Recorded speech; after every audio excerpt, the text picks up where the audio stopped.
코스피가 2300까지 왔으면 여기서 한 10% 들어가시고 2200대로 가면은 여기서 한 20% 들어가시고 2100대로 가면 30% 들어가시고 특히 워렌 버핏 같은 분들은 위기가 올 때마다 나는 주식 비중을 더 담는다, 더 떨어지면 더 담는다 라는 스타일이거든요.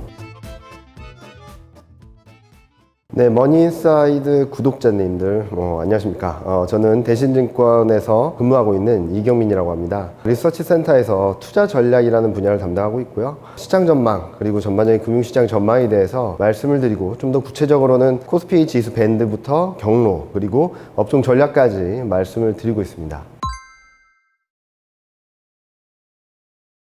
일단은 전반적인 매크로 환경, 금융시장 환경이 점차 안 좋아지고 있습니다. 아직까지 경기 침체라고 말할 정도의 경기 흐름은 아니거든요. PMI라는 경제지표라든지 전년 대비 경제지표들의 변화율을 보면 여전히 확장 국면에 위치해 있고 플러스 국면에 위치해 있습니다.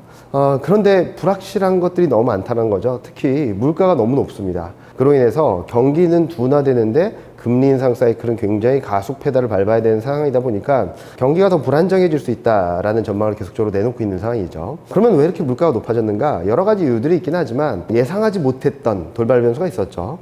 우크라이나 러시아 전쟁 그리고 중국 제로 코로나 정책이 있었습니다. 이 두 가지 변수가 물가 레벨을 많이 높였고요. 그로 인해서 경기 둔화, 물가 상승 압력 확대, 통화 정책 긴축, 금리 인상 가속화 이런 그림들이 계속적으로 만들어지고 있거든요. 결론적으로는 이런 불균형적인 조합들 때문에 경기는 앞으로 점점 더 안 좋아질 수 있고 경기 침체 가능성까지 열려 있다라는 전망들이 계속적으로 나오고 있습니다. 자, 그러면은 우크라이나 러시아 전쟁하고 중국 제로 코로나 정책이 어떤 영향을 미쳤냐? 솔직히 말씀드리면 저도 올해 3월 달까지만 해도 시장을 굉장히 좋게 봤습니다. 우크라이나 러시아 전쟁 그리고 중국 제로 코로나 정책은 단기간에 스쳐갈 것이다. 즉 스치는 바람처럼 작용을 할 것이다 라고 생각을 했는데 지금은 굉장히 오래 머물면서 안개처럼 또는 먹구름처럼 이렇게 잔뜩 금융투자 환경을 좀 들이우고 있죠. 그런데 이 상황에서 연준이 그리고 각국 중앙은행들이 긴축의 가속 페달을 밟으면서 더 속도를 내고 있습니다. 굉장히 위험한 상황이라고 볼 수 있겠죠. 이런 상황들 때문에 주요 경제기관들이라든지 금융기관들에서 경기 침체 올 수 있다, 조심해야 된다라는 시그널들을 계속적으로 내비치고 있다라고 보고 있습니다. 아직까진 괜찮다라고 말씀드릴 수 있겠죠. 여러 가지 경제 지표들은 전년 대비 변화의 플러스권을 유지하고 있고요. 수출도 여전히 플러스권입니다. 이런 흐름들을 봤을 땐 아직은 괜찮지만 앞으로 점점 더 불안감이나 아니면 경기 하방 압력, 경기가 좀 안 좋아지는 그림들이 불가피하다라는 전망을 하고 있죠. 그렇게 보는 이유 중에 하나는 글로벌 경기에 굉장히 민감합니다. 한국 경제는. 수출 비중도 높고 대외 의존도도 높기 때문이죠. 그래서 수출이 부진하게 된다면 한국 경제도 장담할 수 없다라는 부분들, 그리고 최근 물가가 너무 높다 보니까 소비 여력이라든지 소비 모멘텀도 더 살아나긴 어렵다. 전반적인 흐름들이 안 좋아지는 방향 쪽으로 가고 있다라고 생각을 하고 있습니다. 물론 아직까지 경기 침체, 마이너스 성장을 갈 것이다 라는 전망까지는 드리지 않고 있지만 지금보다는 좀 더 부진한 흐름, 3% 성장은 쉽지 않은 흐름, 2%대 초중반까지 내려갈 수 있는 흐름들이 계속적으로 펼쳐지고 있다. 이런 상황에서 대외 환경에 따라서 경기 하방 압력이 좀 더 커질 수 있다 정도로 말씀을 드릴 수 있을 것 같습니다. 최근 달러율이 1,300원까지 넘어서면서 굉장히 불안정한 흐름을 보이고 있습니다. 일각에서는 환율이 오르면 수출 경쟁력이 좋아져서 수출이 좋아지는 거 아니냐라는 말씀들도 많이 하시는데요. 일정 부분 일리가 있긴 하지만 저는 그런 흐름이 나오려면 경기가 좋아져야 된다. 무슨 말씀을 드리냐면 예를 들어서 IMF 때 금융위기 때 원달러율이 대폭등을 했죠. 그러면은 코스피가 급등을 했을까? 그건 아니잖아요. 오히려 수출 경기가 좋으려면 환율이 높은 수준까지 갔다가 하향 안정세를 보이는 가운데 경기가 살아나는 그럴 때가 제일 좋습니다. 너무나도 많은 질문을 주셔가지고 저는 꼭 이거를 말씀드리고 싶었고요. 환율이 오른다고 무조건 수출주가 좋다라는 편견은 좀 버리셨으면 좋겠고요. 자, 그러면 원달러 환율이 오르면 뭐가 안 좋을까? 첫 번째로는 물가가 오르죠. 수입 물가가 오릅니다. 1달러에 1,000원 했을 때 1달러짜리를 수입을 하는 건 1,000원에 사오는 거나 마찬가지인데 원달러 환율이 1,300원으로 오르면 1달러 똑같은 1달러짜리인데 1,000원에 샀던 걸 1,300원에 사오는 거죠. 그럼 수입 물가가 오릅니다.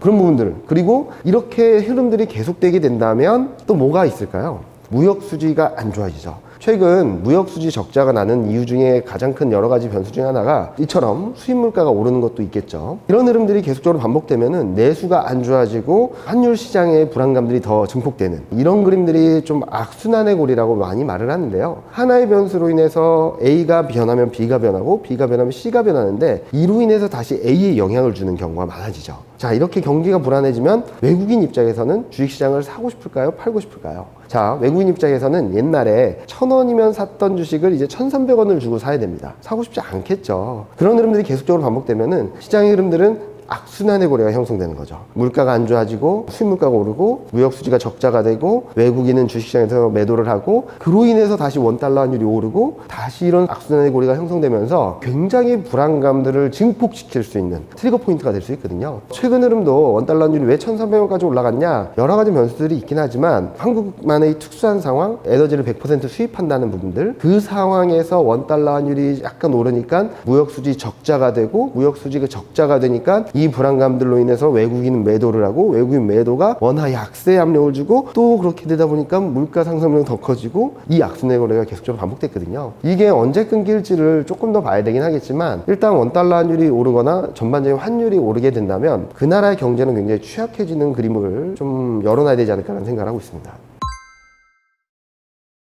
환율 관리를 못한 나라는 뭐 대표적으로 한국이죠. 1997년 IMF 사태가 대표적인 외환 위기였습니다. 그때도 앞서 말씀드렸던 이런 악순환의 고리가 형성되면서 환율을 방어하기 위해 그리고 무역수지 적자가 계속되다 보니까 외환 보유액이 줄었거든요. 결국에는 이 줄어드는 속도가 감당되지 않고 외채로 빌렸던 부분들을 갚지 못하다 보니까 파산 선언을 하는 경우가 있었습니다. 그때 한국이 시작은 아니었어요. 동남아시아, 아시아 지역에서 시작된 이 위기가 전염이 되면서 한국으로까지 이어졌던 상황이거든요. 이번에 이런 흐름들이 재현될지는 좀 모르겠습니다. 저도 장담하진 않고 있고 조금 더 봐야 된다고 말씀드리곤 있지만 저는 이렇게까지는 되지는 않을 것 같은데 특히 아시아 지역에서요. 제가 조금 걱정을 하는 것은 남미 쪽들을 조금 바라보고 있습니다. 남미는 경제적으로 굉장히 취약하고 정치적으로 좀 불안하고 경제 성장률을 본다 하더라도 최근 한때는 브릭스라 그래서 고성장 국가로 평가받았던 남미가 지금 1%대 성장을 하고 있거든요. 전반적으로 저성장 구조로 떨어져 버렸어요. 이런 상황에서 조금만 경기가 불안해지고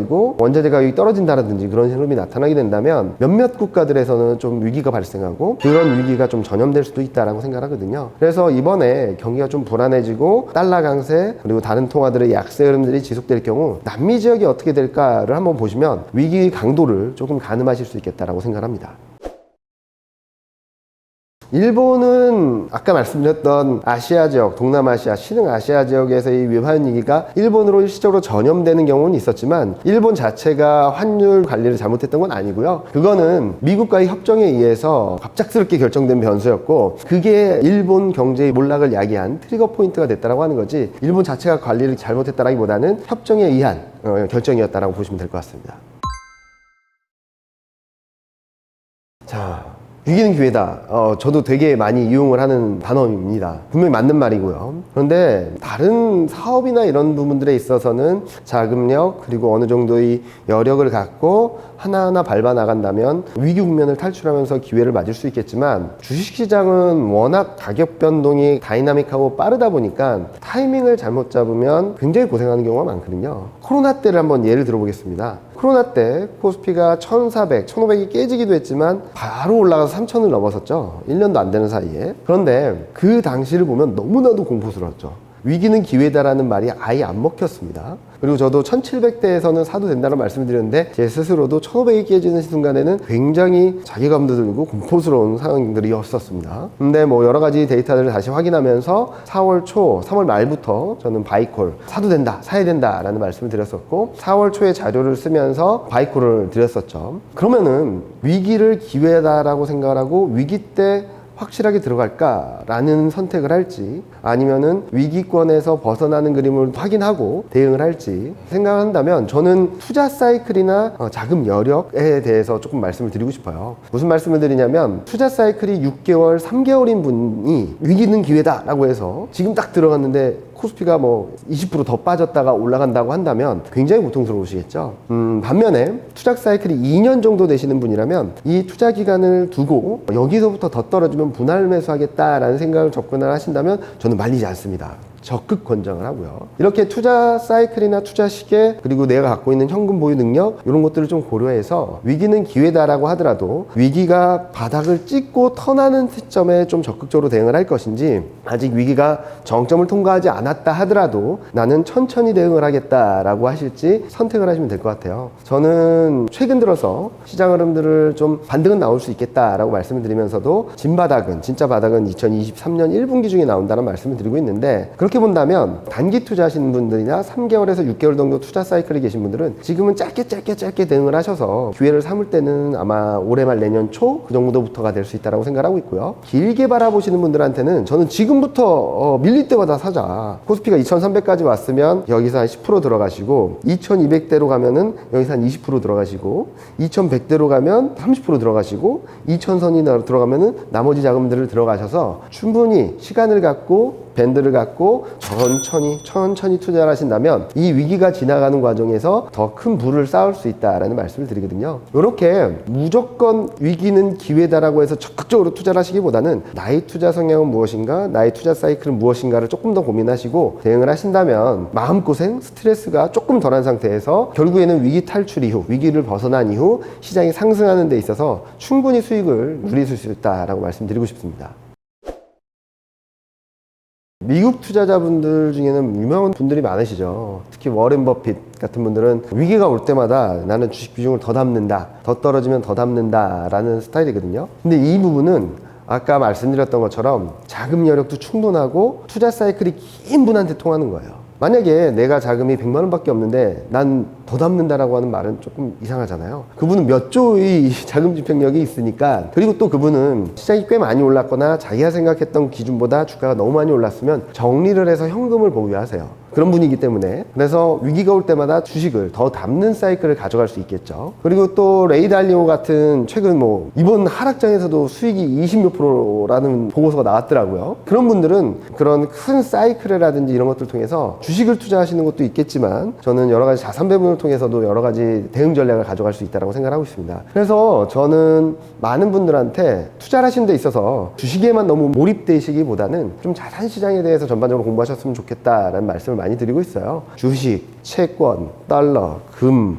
원자재라든지 최근 ETF라는 상품을 통해서 여러 가지 투자처들이 굉장히 많아졌거든요. 그래서 주식이 떨어질 때 거꾸로 오르는 투자 상품들이 있습니다. 그런 것들을 찾아가신다면 꼭 주식이 아니더라도 궁극적으로 내 자산을 불리기 위해서 투자라는 것이지 꼭 주식이 아니면 큰일 나는 건 아니잖아요. 그런 식으로 조금 투자 시야를 조금만 넓히시면 1년, 2년, 5년, 10년 투자를 하실수록 내 자산이 천천히긴 하지만 안전하게 잃지 않으면서 꾸준한 수익을 낼 수 있는 그런 투자법을 얻으실 수 있을 거라고 생각하고 있습니다.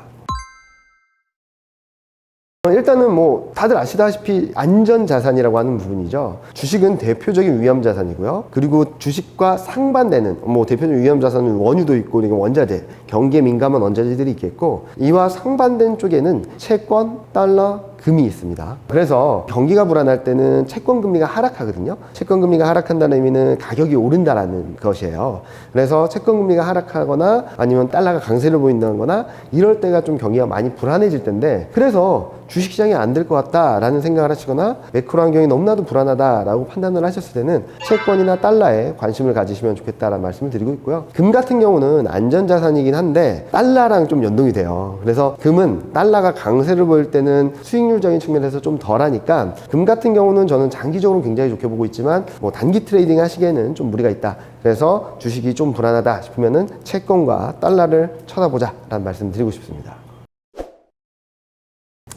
지금은 높죠. 지금은 높은데 저희 대신증권에서는 2022년 7월, 8월 중에는 기술적 반등이 나온다라고 생각을 하고 있고요. 잠시 원달러 환율도 1250원대로 한번 밀릴 수 있다라고 생각을 하고 있어요. 그러니까 여기서 좀 조합이 되죠. 코스피는 그리고 글로벌 증시는 기술적 반등을 하고 달러는 좀 내려앉고, 그럴 때 주식을 좀 비중을 정리를 하고 달러를 사면 다음 사이클에서 주식이 좀 부진하고 달러가 반등을 하는 과정에서 또 한 번 수익을 얻으실 수 있겠죠. 이런 식으로 자산에 대한 판단을 천천히 하신다면 주식이 꼭 아니다 하더라도 돈 벌 수 있는 투자처는 굉장히 많습니다. 큰 돈을 벌고 싶다. 그럼 뭘 해야 될까요?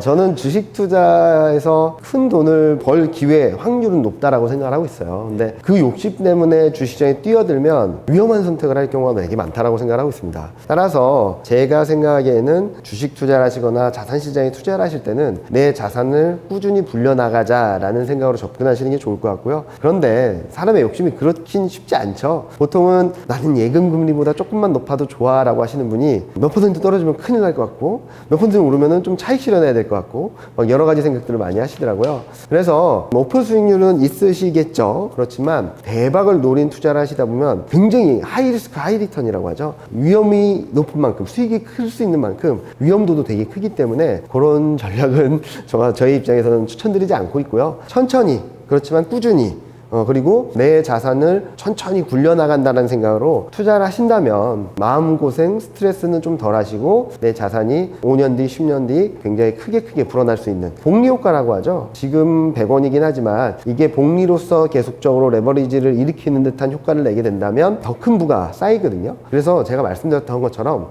잃지 않고 천천히 꾸준히 수익을 내는 게 가장 중요하다고 생각하고 있습니다.